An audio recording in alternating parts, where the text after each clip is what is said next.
The Moonstone Mass by Harriet Prescott Spofford. There was a certain weakness possessed by my ancestors, though in no wise peculiar to them, and of which, in common with other more or less undesirable traits, I have come into the inheritance. It was the fear of dying in poverty, that too in the face of a goodly share of pelf stored in stocks and lands and copper-bottomed clippers, or what stood for copper-bottomed clippers, or rather sailed for them in the clumsy commerce of their times. There was one old fellow in particular, his portrait is hanging over the hall stove today, leaning forward, somewhat blistered by the profuse heat and wasted fuel there, and as if as long as such an outrageous expenditure of caloric was going on, he meant to have the full benefit of it, who is said to have frequently shed tears over the probable price of his dinner, and on the next day to have sent home a silver dish to eat it from at 100 times the cost. I find the inconsistencies of this individual constantly cropping out in myself, and although I could by no possibility be called a niggard, yet I confess that even now my prodigalities make me shiver. Some years ago I was the proprietor of the old family estate, unencumbered by anything except timber, that is worth its weight in gold yet, as you might say, alone in the world, save for an unloved relative, and with a sufficiently comfortable income, as I have since discovered, to meet all reasonable wants. I had moreover promised me in marriage the hand of a woman without a peer, and which I believe now might have been mine on any day when I saw fit to claim it. That I loved Eleanor tenderly and truly you cannot doubt. That I desired to bring her home, to see her flitting here and there in my dark old house, illuminating it with her youth and beauty, sitting at the head of my table that sparkled with its gold and silver heirlooms, making my days and nights like one delightful dream, was just as true. And yet I hesitated. I looked over my bank book. I cast up my accounts. "I have enough for one," I said. "I am not sure that it is enough for two. Eleanor, daintily nurtured, requires as dainty care for all time to come. Moreover, it is not two alone to be considered, for should children come, there is their education, their maintenance, their future provision and portion to be found. All this would impoverish us, and unless we ended by becoming mere dependents, we had, to my excited vision, only the cold charity of the world and the workhouse to which to look forward." I do not believe that Eleanor thought me right in so much of the matter as I saw fit to explain, but in maiden pride her lips perforce were sealed. She laughed, though, when I confessed my workhouse fear, and said that for her part she was thankful there was such a refuge at all, standing as it did on its knoll in the midst of green fields, and shaded by broad-limbed oaks. She had always envied the old women sitting there by their evening fireside and mumbling over their small affairs to one another. But all her words seemed merely idle badinage, so I delayed. I said, when the ship sails in, when that dividend is declared, when I see how this speculation turns out. The days were long that added up the count of years, the nights were dreary. But I believed that I was actuated by principle, and took pride to myself for my strength and self-denial. Moreover, old Paul, my great-uncle on my mother's side, and the millionaire of the family, was a bitter misogynist, and regarded women and marriage and household cares as the three remediless mistakes of an overruling providence. He knew of my engagement to Eleanor, but so long as it remained in that stage he had nothing to say. Let me once marry, and my share of his million would be best represented by a cipher. However, he was not a man to adore, and he could not live forever. Still, with all my own effort, I amassed wealth, but slowly, according to my standard. My various ventures had various luck, and one day my old Uncle Paul, always intensely interested in the subject both scientifically and from a commercial point of view, too old and feeble to go himself, but fain to send a proxy and desirous of money in the family, made me an offer of that portion of his wealth on my return, which would be mine on his demise, funded safely, subject to my order, provided I made one of those who sought the discovery of the Northwest Passage. I went to town, canvassed the matter with the experts. I'd always an adventurous streak, as old Paul well knew, and, having given many hours to the pursuit of the smaller sciences, had a turn for danger and discovery as well. And when the Albatross sailed, in spite of Eleanor's shivering remonstrance and prayers and tears, in spite of the grave looks of my friends, I was one of those that clustered on her deck, prepared for either fate. They, my companions, it is true, were led by nobler lights. My affairs were so regulated that they would go on uninterruptedly in my absence. I should be no worse off for going, and if I returned, letting alone the renown of the thing, my Uncle Paul donated what was to be appropriated. Everything, then, was assured, and we stood possessed of lucky lives. If I had any keen or eager desire of search, any purpose to aid the growth of the world or to penetrate the secrets of its formation, as indeed I think I must have had, I did not at that time know anything about it. But I was to learn that death and stillness have no kingdom on this globe, and that even in the extremest bitterness of cold and ice perpetual interchange and motion is taking place. So we went, all sails set on favorable winds, bounding over blue sea, skirting frowning coasts, and ever pushing our way up into the dark mystery of the north. I shall not delay here to tell of Danish posts and the hospitality of summer settlements and their long afternoon of Arctic daylight, nor will I weary you with any description of the succulence of the radishes that grew under the panes of glass in the governor's scrap of moss and soil, scarcely of more size than a lady's parlor fernery, and which seemed to our dry mouths full of all the earth's cool juices. But advance, as we ourselves hastened to do, while that chill and crystalline sun shone up into the ice-cased dens and caverns of the pole. By the time that the long blue twilight fell, when the rough and rasping cold sheathed all the atmosphere, and the great stars pricked themselves out on the heavens like spears' points, the Albatross was hauled up for winter quarters, banked and boarded, heaved high on fields of ice, and all her inmates during the wintry dark led the life that prepared them for further exploits in higher latitudes the coming year, learning the dialects of the Esquimaux, the tricks of the seal and walrus, making long explorations with the dogs and Glipnu, their master, breaking ourselves in for business that had no play about it. Then at last the August suns set us free again. Inlets of tumultuous water traversed the great ice floes. The Albatross, refitted, ruffled all her plumage and spread her wings once more for the north, for the secret that sat there domineering all its substance. It was a year since we had heard from home, but who stayed to think of that while our keel spurned into foam the sheets of steely seas, and day by day brought us nearer to the hidden things we sought? For myself, I confess that, now so close to the end as it seemed, curiosity and research absorbed every other faculty. Eleanor might be mouldering back to the parent earth. I could not stay to meditate on such a possibility. My Uncle Paul's donation might enrich itself with gold dust instead of the gathered dust of idle days. It was nothing to me. I had but one thought, one ambition, one desire in those days, the discovery of the clear seas and open passage. I endured all our hardships as if they had been luxuries. I made light of scurvy, banqueted off train oil, and met that cold for which there is no language framed, and which might be a new element, or which, rather, had seemed in that long night like the vast void of ether beyond the uttermost star, where was neither air nor light nor heat, but only bitter negation and emptiness. I was hardly conscious of my body. I was only a concentrated search in myself. The recent explorers had announced here, in the neighborhood of where our third summer at last found us, the existence of an immense space of clear water. One even declared that he had seen it. My Uncle Paul had pronounced the declaration false in the sight and impossibility. The north he believed to be the breeder of icebergs, an ever-welling fountain of cold. The great glaciers there forever form, forever fall. The ice packs line the gorges from year to year, unchanging. Peaks of volcanic rock drop their frozen mantles like a scale only to display the fresher one beneath. The whole region, said he, is plutonic, blasted by a primordial convulsion of the great forces of creation.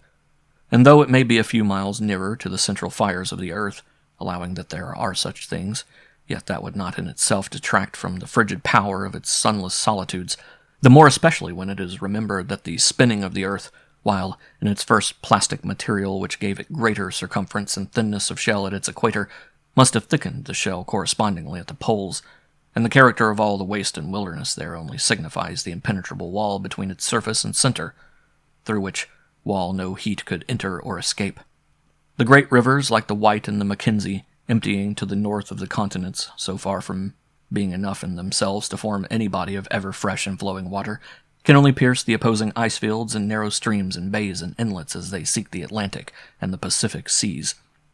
And as for the theory of the currents of water heated in the tropics and carried by the rotary motion of the planet to the pole, where they rise and melt the ice floes into this great supposititious sea, it is simply an absurdity on the face of it, he argued, when you remember that warm water being in its nature specifically lighter than cold, it would have risen to the surface long before it reached there. No, thought my Uncle Paul, who took nothing for granted, It is, as I said, an absurdity on the face of it. My nephew shall prove it, and I shall stake half the earnings of my life upon it. To tell the truth, I thought much the same as he did, and now that such a mere trifle of distance intervened between me and the proof, I was full of a feverish impatience that almost amounted to insanity. We had proceeded but a few days, coasting the crushing capes of rock that everywhere seemed to run out in a diablerie of tusks and horns to drive us from the region that they warded, now cruising through a runlet of blue water just wide enough for our keel, with silver reaches of frost stretching away into a ghastly horizon, now plunging upon tossing seas, the sun wheeling round and never sinking from the strange weird sky above us, when again to our lookout a glimmer in the low horizon told its awful tale, a sort of smoky luster like that which might ascend from an army of spirits, the fierce and fatal spirits tented on the terrible field of the ice-floe. We were alone, our single little ship speeding ever upward in the midst of that untraveled desolation. We spoke seldom to one another, oppressed with the sense of our situation. It was a loneliness that seemed more than a death in life, a solitude that was supernatural. Here and now it was clear water. 10 hours later, and we were caught in the teeth of the cold, wedged in the ice that had advanced upon us and surrounded us, fettered by another winter in latitudes where human life had never before been supported. We found, before the hands of the dial had taught us the lapse of a week, that this would be something not to be endured. The sun sank lower every day behind the crags and silvery horns. The heavens grew to wear a hue of violet, almost black, and yet unbearably dazzling. As the notes of our voices fell upon the atmosphere, they assumed a metallic tone, as if the air itself had become frozen from the beginning of the world, and they tinkled against it. Our sufferings had mounted in their intensity till they were too great to be resisted. It was decided at length, when the one long day had given place to its answering night, and in the jet-black heavens the stars, like knobs of silver, sparkled so large and close upon us that we might have grasped them in our hands, that I should take a sledge with Glipnu and his dogs and see if there were any path to the westward by which, if the Albatross were forsaken, those of her crew that remained might follow it, and find an escape to safety. Our path was on a frozen sea. If we discovered land, we did not know that the foot of man had ever trodden it. We could hope to find no cache of snow-buried food. Neither fish nor game lived in this desert of ice that was so devoid of life in any shape as to seem dead itself, but well provisioned, furred to the eyes, and essaying to nurse some hopefulness of heart, we set out on our way through this valley of death, relieving one another and traveling day and night. Still, night and day to the west rose the black coast, one interminable height. To the east extended the sheets of unbroken ice. Sometimes a huge glacier hung pendulous from its precipice. Once we saw by the starlight a white foaming rushing river arrested and transformed to ice in its flight down that steep. A south wind began to blow behind us. We traveled on the ice. 3 days, perhaps, as days are measured among men, had passed, when we found that we made double progress, for the ice traveled too. The whole field, carried by some northward-bearing current, was afloat. It began to be crossed and cut by 1,000 crevices. The cakes, an acre each, tilted up and down and made wide waves with their ponderous plashing in the black body of the sea. We could hear them grinding distantly in the clear dark against the coast, against each other. There was no retreat, there was no advance. We were on the ice, and the ice was breaking up. Suddenly we rounded a tongue of the primeval rock and recoiled before a narrow gulf, one sharp shadow, as deep as despair, as full of aguish fears. It was just wide enough for the sledge to span. Glipnu made the dogs leap. We could be no worse off if they drowned. They touched the opposite block. It careened. It went under. The sledge with it. I was left alone where I had stood. 2 dogs broke loose and scrambled up beside me. Glipnu and the others I never saw again. I sank upon the ice. The dogs crouched beside me. Sometimes I think they saved my brain from total ruin, for without them I could not have withstood the enormity of that loneliness, a loneliness that it was impossible should be broken, floating on and on with that vast journeying company of spectral ice. I had food enough to support life for several days to come, in the pouch at my belt. The dogs and I shared it, for, last as long as it would, when it should be gone there was only death before us. No reprieve. Sooner or later that. As well, sooner as later. The living terrors of this icy hell were all about us, and death could be no worse. Still the south wind blew, the rapid current carried us, the dark skies grew deep and darker. The lanes and avenues between the stars were crowded with forebodings, for the air seemed full of a new power, a strange and invisible influence, as if a king of unknown terrors here held his awful state. Sometimes the dogs stood up and growled and bristled their shaggy hides. I, prostrate on the ice, and all my frame was stung with a universal tingle. I was no longer myself. At this moment my blood seemed to sing and bubble in my veins. I grew giddy with a sort of delirious and inexplicable ecstasy. With another moment, unutterable horror seized me. I was plunged and weighed down with a black and suffocating load, while evil things seemed to flap their wings in my face, to breathe in my mouth, to draw my soul out of my body and carry it careering through the frozen realm of that murky heaven, to restore it with a shock of agony. Once as I lay there, still floating northward, out of the dim, dark rim of the water world, a lance of piercing light shot up the zenith. It divided the heavens like a knife. They opened out in one blaze, and the fire fell sheetingly down before my face. Cold fire, curdlingly cold, light robbed of heat and set free in a preternatural anarchy of the elements.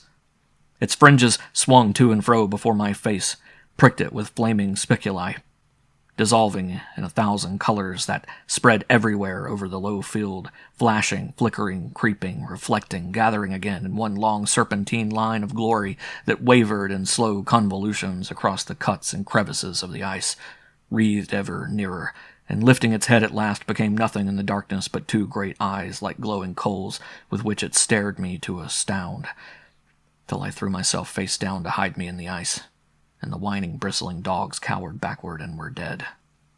I should have supposed myself to be in the region of the magnetic pole of the sphere, if I did not know that I had long since left it behind me. My pocket compass had become entirely useless, and every scrap of metal that I had about me had become a lodestone. The very ice, as if it were congealed from water that held large quantities of iron in solution, iron escaping from whatever solid land there was beneath or around, the plutonic rock that such a region could have alone veined and seamed with metal. The very ice appeared to have a magnetic quality. It held me so that I changed my position upon it with difficulty, and, as if it established a battery by the aid of the singular atmosphere above it, frequently sent thrills quivering through and through me till my flesh seemed about to resolve into all the jarring atoms of its original constitution, and again soothed me with a velvet touch into a state which, if it were not sleep, was at least haunted by visions that I dared not believe to have been realities, and from which I always awoke with a start to find myself still floating.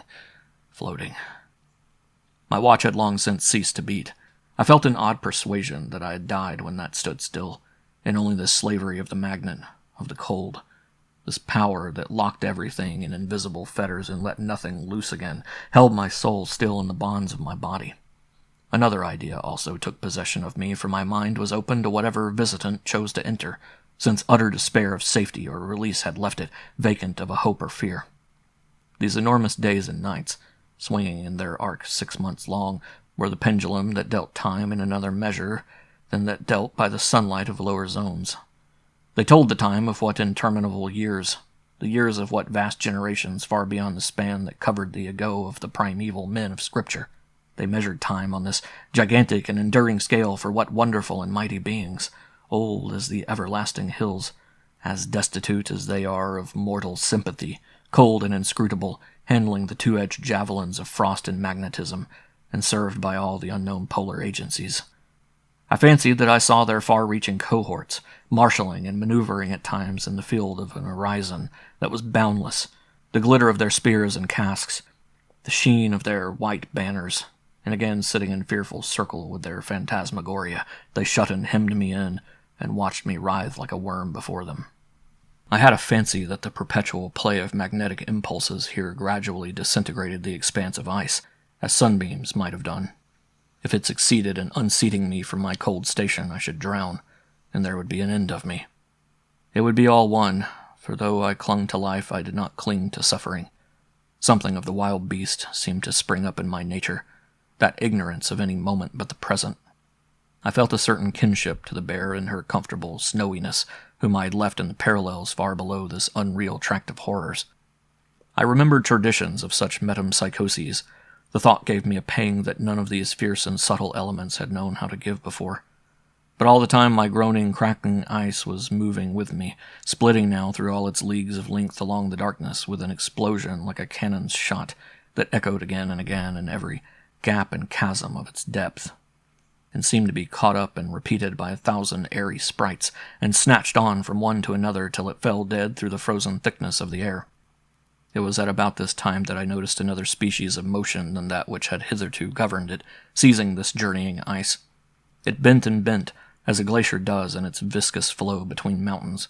It crowded and loosened and rent apart, and at last it broke in every direction, and every fragment was crushed and jammed together again, and the whole mass was following, as I divined, the curve of some enormous whirlpool that swept it from beneath. It might have been a day and night, it might have been an hour, that we traveled on this vast curve. I had no more means of knowing than if I had veritably done with time. We were one expanse of shadow, not a star above us, only a sky of impenetrable gloom received the shimmering that now and again the circling ice cast off. It was a strange, slow motion, yet with such a steadiness and strength about it that it had the effect of swiftness. It was long since any water, or the suspicion of any, had been visible.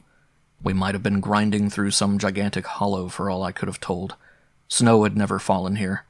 The mass moved, you knew, as if you felt the prodigious hand that grasped and impelled it from beneath. Whither was it tending, in the eddy of what huge stream that went, with the smoke of its fall hovering on the brink, to plunge a tremendous cataract over the limits of the earth into the unknown abyss of space? Far in advance there was a faint glimmering, a sort of powdery light glancing here and there.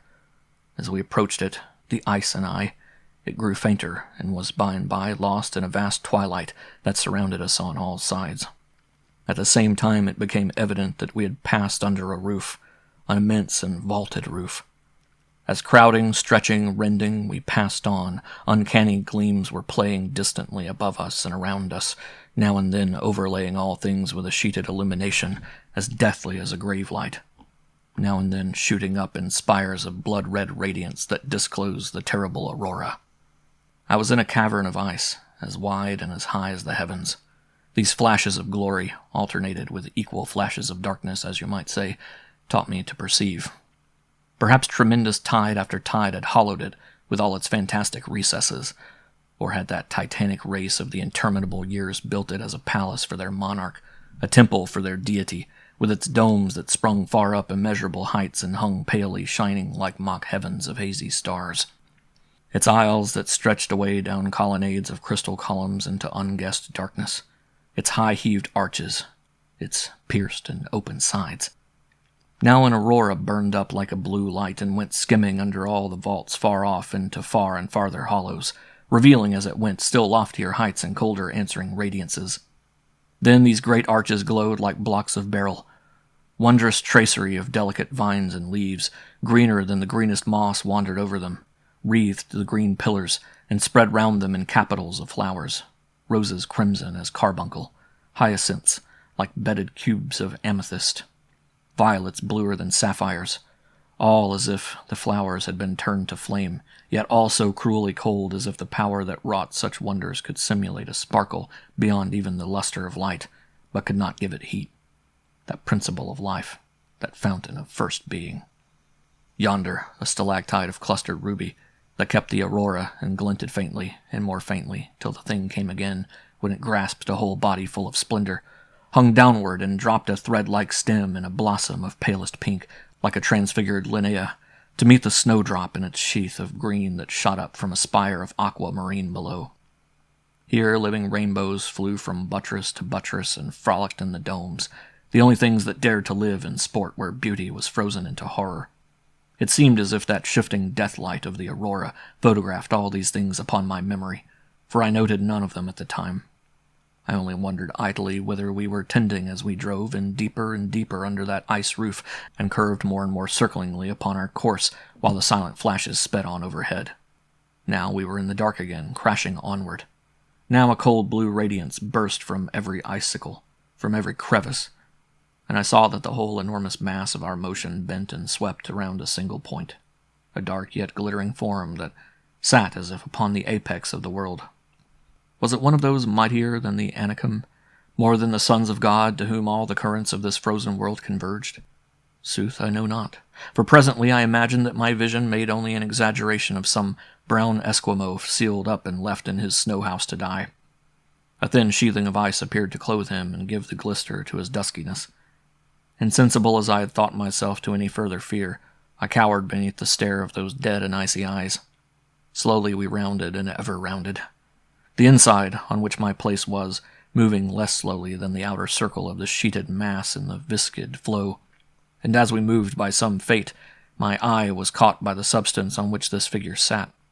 It was no figure at all now, but a bare jag of rock rising in the center of this solid whirlpool, and carrying on its summit something which held a light that not one of these icy freaks pranking in the dress of gems and flowers had found it possible to assume. It was a thing so real, so genuine, my breath became suspended. My heart ceased to beat. My brain, that had been a lump of ice, seemed to move in its skull. Hope that had deserted me suddenly sprung up like a second life within me. The old passion was not dead, if I was. It rose stronger than life or death or than myself. If I could but snatch that mass of Moonstone, that inestimable wealth. It was nothing deceptive, I declared to myself. What more natural home could it have than this region, thrown up here by the old plutonic powers of the planet, as the same substance in smaller shape was thrown up on the peaks of the Mount St. Gothard when the Alpine Aiguilles first sprang into the day. There it rested, limpid with its milky pearl casting out the flakes of flame and azure, of red and leaf-green light, and holding yet a sparkle of silver in the reflections and refractions of its inner axis. The splendid Turk's eye of the lapidaries, the cousin of the water opal and the girasol, the precious essence of feldspar. Could I break it, I would find clusters of great hemitrope crystals. Could I obtain it, I should have a jewel in that mass of moonstone such as the world never saw. The throne of Jemshid could not cast a shadow beside it. Then the bitterness of my fate overwhelmed me.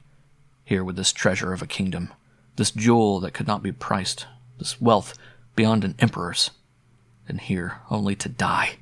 My stolid apathy vanished. Old thoughts dominated once more, old habits, old desires.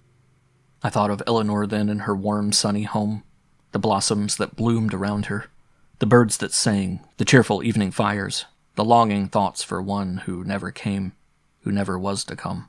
But I would! I cried where human voice had never cried before. I would return! I would take this treasure with me! I would not be defrauded!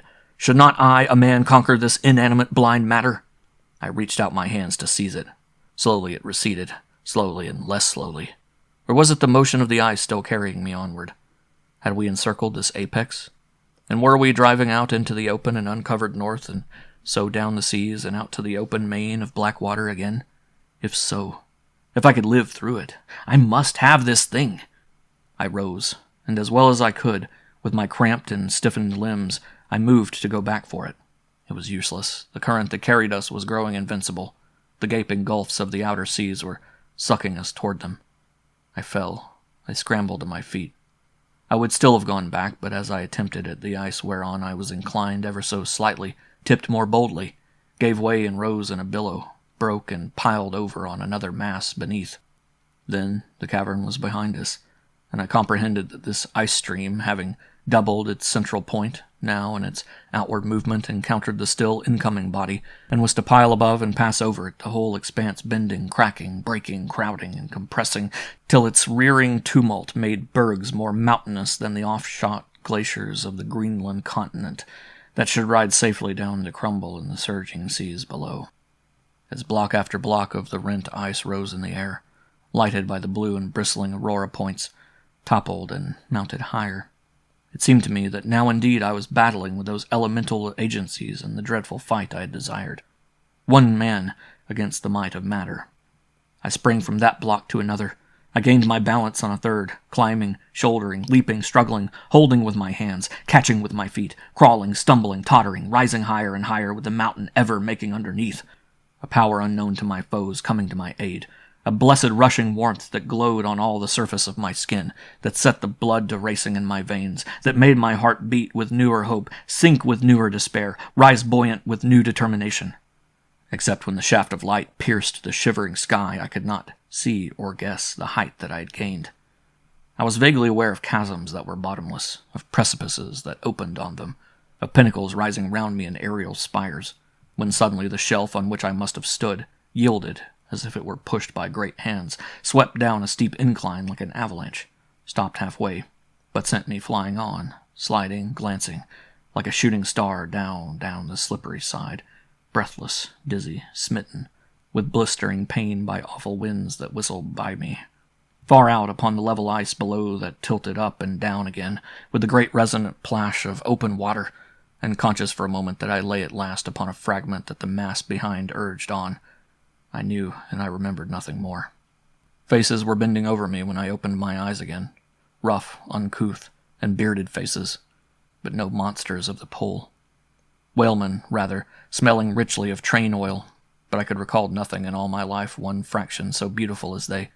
The angels on whom I hope to open my eyes when death has really taken me will scarcely seem sights more blessed than did those rude whalers of the North Pacific Sea. The North Pacific Sea. For it was there that I was found. Explain it how you may.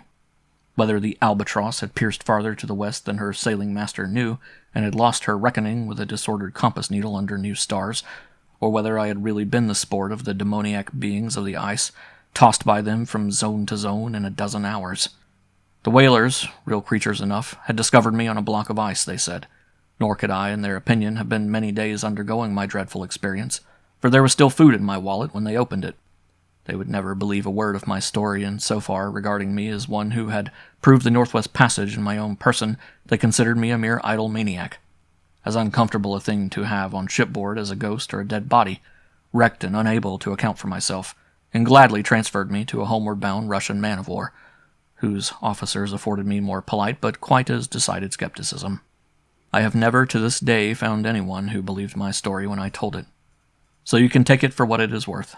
Even my Uncle Paul flouted it, and absolutely refused to surrender the sum on whose expectation I had taken ship, while my old ancestor, who hung peeling over the hall fire, dropped from his frame in disgust at the idea of one of his hard-cash descendants turning romancer.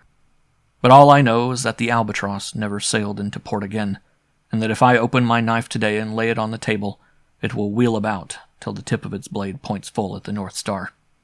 I have never found anyone to believe me, did I say? Yes, there is one. Eleanor never doubted a word of my narration, never asked me if cold and suffering had not shaken my reason. But then, after the first recital, she has never been willing to hear another word about it, and if I ever allude to my lost treasure or the possibility of instituting search for it, she asks me if I need more lessons to be content with the treasure that I have, and gathers up her work and gently leaves the room. So that, now I speak of it so seldom, if I had not told the thing to you, it might come to pass that I should forget altogether the existence of my mass of moonstone. My mass of moonshine, old Paul calls it. I let him have his say. He can not have that nor anything else much longer. But when all is done, I recall Galileo, and I mutter to myself, per si muove. It was a mass of moonstone. With these eyes I saw it. With these hands I touched it. With this heart I longed for it. With this will I mean to have it yet. End of The Mass of Moonstone by Harriet Prescott Spofford.